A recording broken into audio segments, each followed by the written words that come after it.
bienvenue au 19h30 de la session de l'actualité sur la télévision de la famille.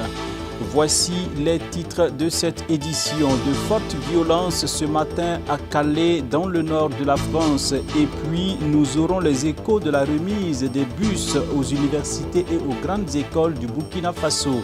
Mesdames et messieurs, bonsoir et merci de nous suivre. Notons tout d'abord que le président du Faso séjourne à Dakar au Sénégal en marge de la 3e conférence de financement et de partenariat mondial pour l'éducation. Nous y reviendrons dans nos prochaines éditions. Comme je le disais en titre, le gouvernement burkinabé a procédé ce matin à la remise officielle de 115 bus aux universités et aux grandes écoles du Burkina Faso.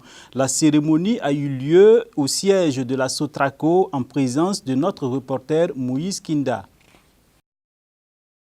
C'est le ministre Alkassoum Maïga, ministre de l'Enseignement supérieur, de la Recherche scientifique et de l'Innovation, qui a procédé à la remise officielle et symbolique des bus aux universités et les grandes écoles de formation au Burkina Faso.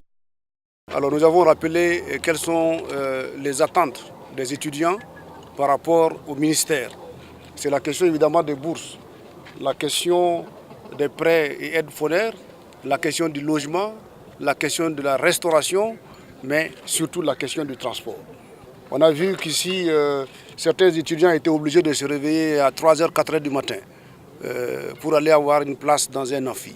Mais c'est parce que d'abord, il n'y a pas assez d'infrastructures, on le reconnaît, mais c'est parce que aussi la question de la mobilité des étudiants pose problème.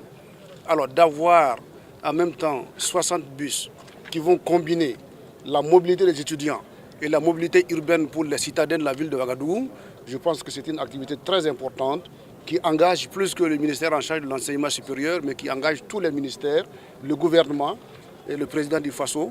Nous avons voulu donc être là pour dire que on connaît le niveau d'attente des étudiants, nous connaissons le niveau de contraintes qu'il y a, mais chaque chose peut se régler au fur et à mesure qu'on se donne les moyens d'y arriver. Ce projet, c'est un vieux projet. Mais je peux vous dire que quand je suis arrivé, je trouvais qu'il y avait encore beaucoup de difficultés. Nous avons dû bousculer. Et j'ai rappelé ici que notre ambassadeur qui est en Inde a fait beaucoup de choses pour que ça puisse aboutir. Donc c'est un message très fort que le gouvernement voudrait envoyer à l'endroit des étudiants pour dire que nous sommes conscients des préoccupations et des attentes et nous allons mettre ce qu'il faut pour que progressivement on puisse donc donner un visage reluisant à notre enseignement supérieur. 135 bus ont été commandés et 115 bus ont été livrés pour l'instant par Ashok Leyland, l'entreprise attributaire du marché, et 20 autres bus sont en cours d'expédition. À l'endroit de Monsieur le ministre de l'Enseignement supérieur, de la Recherche scientifique et de l'Innovation, le professeur Alkassoum Maïga, pour son implication et la détermination de son engagement dans le processus d'acquisition de ces bus. Monsieur le ministre, puisse Dieu vous apporter assistance dans la mission à vous confier par le gouvernement à la direction de votre département. L'importante dotation de ce matin aux universités et grandes écoles sera d'une grande portée pour nos chers étudiants dans les centres urbains de Ouagadougou, Bobo-Dioulasso, Goudougou et tous les autres centres qui vont en bénéficier. Dans un contexte de mobilité urbaine difficile, la remise de ces bus vient bien à propos et répond à une de nos sollicitations longtemps exprimées. Pour les représentants des étudiants, il lance un appel aux étudiants pour un bon usage de ces bus dans les campus. Aux étudiants, il est important, plutôt important qu'on puisse intégrer notre responsabilité après qu'on ressort de notre restaurant universitaire, étant très bien rassasié. Il ne faudrait pas parfois venir exprimer sa joie sur ces bus-là, ou soit les vitres de ces bus-là. Parce que nous devons le conserver, l'entretenir pour des générations futures. Il s'agit d'un grand projet de l'acquisition de 135 bus, l'acquisition d'équipements d'entretien, de pièces de réchange, la construction de garages et parkings dans les villes bénéficiaires que sont Ouagadougou, Bobo-Dioulasso et Koudougou, la formation de mécaniciens devant assurer l'entretien et la maintenance des bus. L'un des objectifs spécifiques du projet est aussi de faciliter le transport urbain de la population. Le projet d'acquisition des bus est financé sous forme de prêt par les ressources de la ligne de crédit mise en place auprès de la Banque d'investissement et de développement de la CEDEAO BDC par le gouvernement indien au profit du Burkina Faso. Le montant total du projet est estimé à 10 625 790 000 francs CFA, financé à hauteur de 9 milliards par les partenaires techniques et financiers, c'est-à-dire l'Inde BDC, et par le Burkina Faso. La remise officielle des clés des bus au président de l'université, à la Sotraco, aux représentants des grandes écoles et universités et la coupure du ruban du garage et des parkings ont été les derniers éléments de la cérémonie. Depuis le 31 janvier dernier, le Burkina Faso a une nouvelle équipe gouvernementale. Nous avons tendu notre micro à certains Ouagavillois qui nous livrent leurs appréciations. C'est au micro de Delphine Banissi et Dieudonné Koumsara.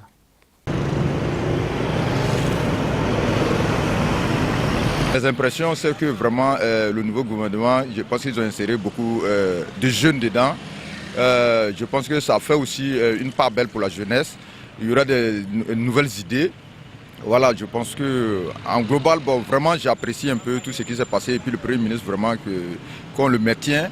Je pense qu'il y a c'est quelqu'un aussi qui apporte beaucoup aussi à tout ce qui est nouveau au Burkina Faso. Je pense que mes attentes, je pense que les choses vont changer maintenant du côté positif parce que vraiment, je pense que les gens voulaient qu'on changeait certaines personnes. Ils ne sont plus là. Je pense que les gens vont voir autrement les choses maintenant. On est un peu satisfait pour le remaniement parce que, vu l'attente, on dirait qu'il y a un peu de jeunes dans le gouvernement.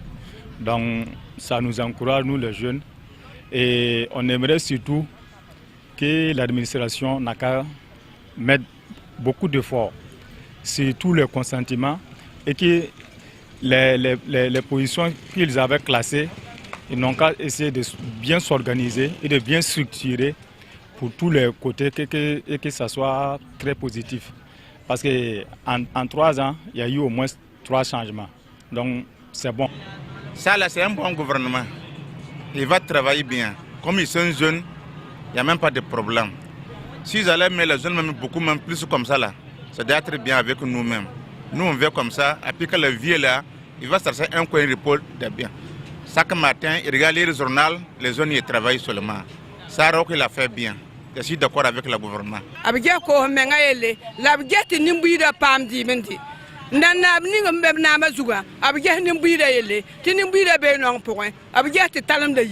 École ka mamuda dorga ko ra école ka mamuda dorga wuso ab ha wa lo kenge ntige sisim bo no re école mbebe ler ka ga wite tek ka mabe yinti ya dorga la mamuda mam ko ta wende te boson ba école zenda ya dorga bala mbebe ne vine kama ab ge bam yelle.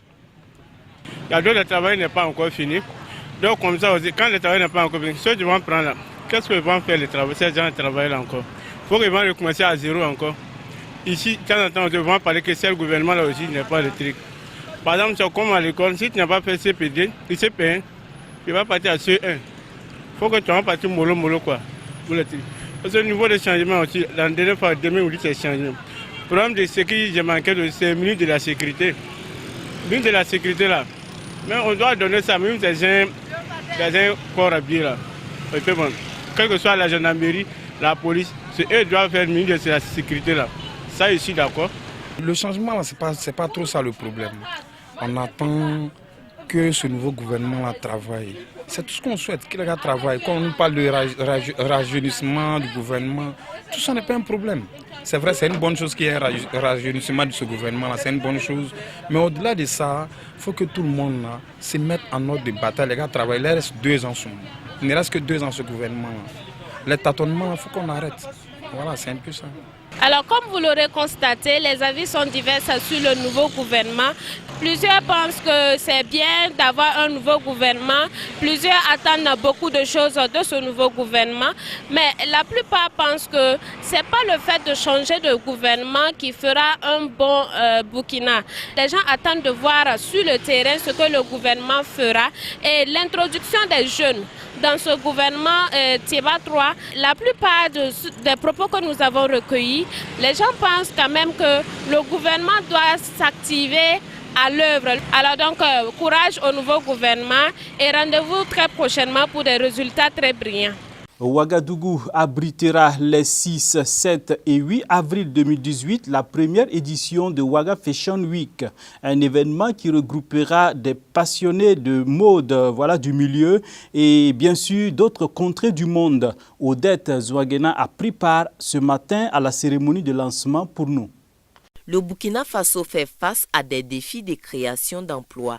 Comment est-ce que la mode burkinabé pourrait être un vecteur d'employabilité des jeunes? C'est à même d'apporter des réponses qu'a été lancé ce matin Ouaga Fashion Week, un événement qui vise à éveiller les consciences des burkinabés sur l'essence même de la mode. D'où le choix du thème « La mode, source d'entrepreneuriat pour la jeunesse ». Ce thème s'inspire de la jeunesse, s'inspire de la population burkinabé et de moi-même qui suis à la base communicant, mais à travers ma passion pour la mode, je n'ai pas décidé de prendre ni le ciseau ni de dessiner des chaussures. J'ai décidé de prendre une autre plateforme, de prendre mon art qui est la communication pour pouvoir mettre en place un développement du secteur mode. Donc c'est juste pour montrer que à tous les jeunes qui adorent la mode, c'est pas juste un ciseau ou dessiner ou être styliste ou créateur, c'est pas la seule porte pour entrer dans le monde de la mode. Il y a plusieurs portes, il y a plusieurs entrées, il y a plusieurs manières de développer ces secteurs.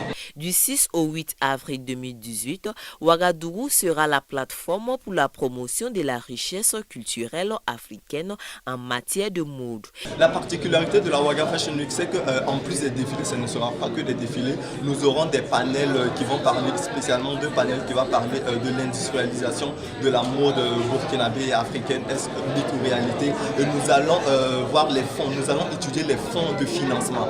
Existe-t-il des fonds de financement par rapport à la mode? Faut-il créer des fonds? Faut-il demander des fonds pour investir, pour développer ce business mode? Je pense, en plus, il y a le village de la mode, il y a des défilés, il y a des afters.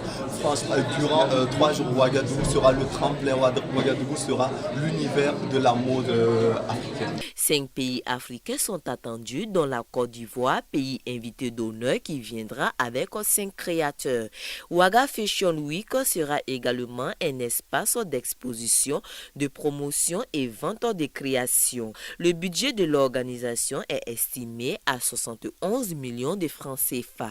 Et comme annoncé en titre, c'est la page internationale. À Calais, dans le nord de la France, la violence était à son comble ce matin entre migrants afghans et africains. Une vingtaine de blessés, dont 4 entre la vie et la mort, touchés par balles. C'est le résultat de violents affrontements entre migrants afghans et africains qui ont éclaté hier en plusieurs endroits de Calais, dans le nord de la France. La police recherche un ressortissant afghan de 27 ans qui aurait particulièrement été impliqué dans ces violences. Gérard Collomb, qui s'est rendu en début de nuit sur les lieux de l'une des rixes, a déclaré que la situation était grave et mis en cause indirectement la politique d'accueil de l'Allemagne. On atteint ici un degré de violence qu'on n'avait jamais connu. Donc oui, la situation est grave à Calais. En Allemagne, nous avons à l'espace de 3 ans 300 000 personnes qui ont été déboutées et qui arrivent ici. Ça veut dire que si nous n'avons pas de législation appropriée, nous ne pourrons pas résoudre le problème. Selon l'association L'Auberge des migrants, c'est la politique du gouvernement qui ne veut pas de fixation des migrants à Calais qui crée des tensions insupportables pour ces populations en détresse. Environ 800 migrants qui veulent passer en Grande-Bretagne vivent actuellement à Calais, selon les derniers chiffres des associations. C'est tout pour cette session d'information que j'ai pris du plaisir à partager avec vous et c'est également tout pour cette semaine d'actualité. Toute l'équipe de la rédaction se joint à moi pour vous souhaiter un excellent week-end et disons heureux ménage à ceux-là qui s'engagent dans les lieux du mariage demain samedi.